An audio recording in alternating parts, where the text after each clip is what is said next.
नमस्कार, मेरा नाम बिरजू है और आप भारत लाइव देख रहे हैं। महागठबंधन में सीटों का गणित तय हो चुका है। अब जो है मुकेश सहनी सन ऑफ मल्ला अपना रुख साफ कर लिए हैं, महागठबंधन से दूर हो गए हैं। उन्होंने साफ तौर पर मन से ही कहा था कि हम महागठबंधन से बाहर जा रहे हैं और उसके आगे क्या कुछ कदम होगा ये अभी तक साफ नहीं हुआ। लेकिन बहरहाल बता दें आपको कि उनको लेकर बहुत सारे चर्चाएँ हो रही है। बाबा मेरे साथ हैं, अब उनको लेकर भी बहुत सारे सवाल उठने लगे हैं कि आखिर क्यों गए थे वहाँ। अब आरजेडी ने भी सवाल उठाने लगा है कि आखिर 5 घंटे मीटिंग के बाद आपने कुछ नहीं बोला, वहाँ जाकर क्या बेइज्जती करने गए थे। बहुत सारे सवाल उठने लगे। क्या लगता है उनके जाने के बाद आरजेडी पर क्या असर पड़ेगा? जो बातें अब स्पष्ट रूप से आरजेडी की तरफ से आधिकारिक बयान आ रहे हैं, उनको क्या लगता है मुकेश सहनी उन तवज्जो दे सकते हैं या उनका अगला कदम किस ओर होगा? बिरजू, सबसे पहली बात तो अब वापसी का कोई रास्ता नहीं है। यहाँ से जाने का रास्ता है, लेकिन आने के लिए दरवाजा में नो एंट्री का बोर्ड लगा हुआ है और सिंगल डोर है। सिर्फ आप जा सकते हैं, आने का कोई ऐसा चांस नहीं है। नो एंट्री का बोर्ड पहले ही से तेजस्वी यादव ने लगा रखा है। जो भी लोग महागठबंधन से जाएंगे उनकी वापसी नहीं होगी, ये तो क्लियर है। अब आगे की बात आपको बताते हैं। कल सब कुछ आपने देखा, नंगी आंखों से आपने देखा कि किस तरह से मीटिंग में जो कुछ भी हुआ वो सब कुछ अब बिहार की कोई ऐसी जनता नहीं है जो नहीं जानती है। खास करके भारत लाइव के दर्शक तो जानते ही हैं, क्योंकि पूरी नज़र हमने बनाई हुई थी। हमारे कई कैमरे कई एंगल से इन सारी चीज़ों को देख रहे थे जिसमें कहीं कोई छूट न जाए। अब सबसे बड़ी बात है कि इन पूरे माहौल पर आरजेडी ने चुप्पी तोड़ी है और इस चुप्पी का आप देखे होंगे कि उस समय कितना शांत बैठे हुए थे तेजस्वी यादव। ये पूरा माहौल हो रहा था और पूरे माहौल में आप एक चीज़ बताइए हमको, आपके साथ किसी की संविदा होती है तो क्या संविदा पेपर पर बिना पढ़े आप हस्ताक्षर करते हैं? एक सबसे बड़ी बात यह है। दूसरा सबसे महत्वपूर्ण बात है कि इतने दिनों तक लगातार बैठकें चल रही थी, क्या ये क्लियर नहीं था? जिस तरह से मुकेश सहनी ने ये बातें कह करके, दूसरी सबसे बड़ी बात है कि मौनम स्वीकार्य लक्षणम।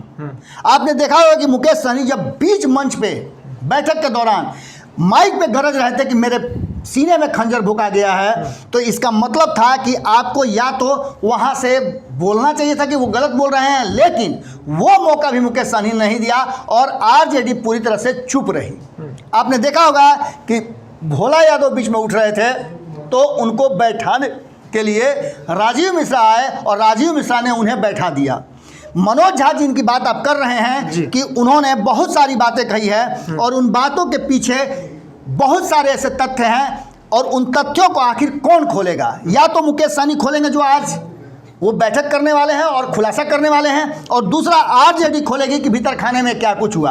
आरजेडी पर आरोपों का दौर लगातार जारी है। एक तरफ जीतन राम मांझी ने आरोप लगाया कि वहाँ पर आंतरिक लोकतंत्र नहीं है, छोटे दलों का कोई वैल्यू नहीं होता है और जो एक बड़ा दल है कांग्रेस वो चुप्पी साधे हुए रहता है, उसको कोई मतलब नहीं है कि क्या कुछ हो रहा है। दूसरी सबसे महत्वपूर्ण बात कि जब आरएलएसपी वहाँ से आई बाहर निकली तो वो भी एक दिन पहले मिल करके आई थी और कहा था चाय मीठी थी, लेकिन उन्होंने आ करके जो बातें कही वो बातें आप सभी ने सुना और पूरे बिहार ने सुना जी। ये दूसरा आरोप था। और ये तीसरा आरोप जो लग रहा है वो वीआईपी की तरफ से लगा है कि कहीं ना कहीं उनके साथ बड़ा धोखा हुआ है और ये प्रकृति और संस्कृति दोनों मना चुके हैं तेजस्वी यादव। अब तेजस्वी यादव के ऊपर एक बड़ा तोहमत लग रहा था और इस तोहमत को छुड़ाने के लिए वो कई तरह की बातें करेंगे, लेकिन जिस तरह की बातें सामने आई हैं, मनोज झा ने तेजस्वी यादव के हवाले से जो बातें कही है, आरजेडी के हवाले से जो बात कही है, उन्होंने साफ तौर पे कहा है कि एक बात तो तय मानी जा रही है कि मुकेश सहनी ने कहीं ना कहीं हमारे साथ धोखा किया। 5 घंटा 6 घंटा वो मेरे साथ बैठे, पूरी मीटिंग में बैठे रहे, उससे पहले 3 घंटा वो हमारे साथ बैठे हुए थे। क्या उस बीच में उन्हें पता नहीं था? उन्हें सब पता था, लेकिन वो इस तरह का ड्रामा करना चाहते थे और यही उनकी मानसिकता भी थी।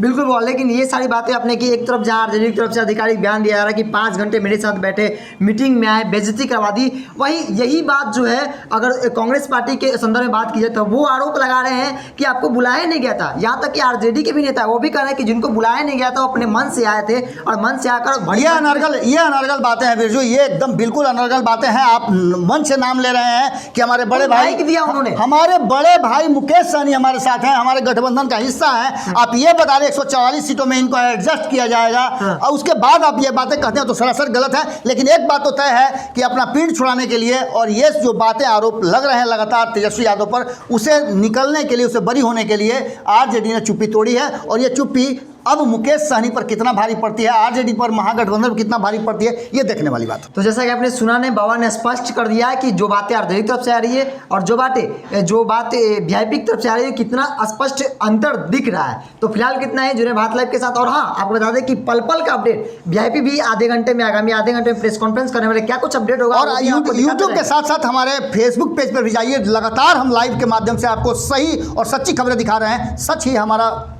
ओढ़ना, गहना, पहनना, ओढ़ना सब कुछ है। नमस्कार। बढ़ाएं अपना कदम सक्सेस की ओर शिखर करियर इंस्टीट्यूट के साथ। शिखर करियर इंस्टीट्यूट पूर्वी भारत में एकमात्र कोचिंग संस्थान जो एक्सक्लूसिवली है मेडिकल एंट्रेंस एग्जाम के लिए।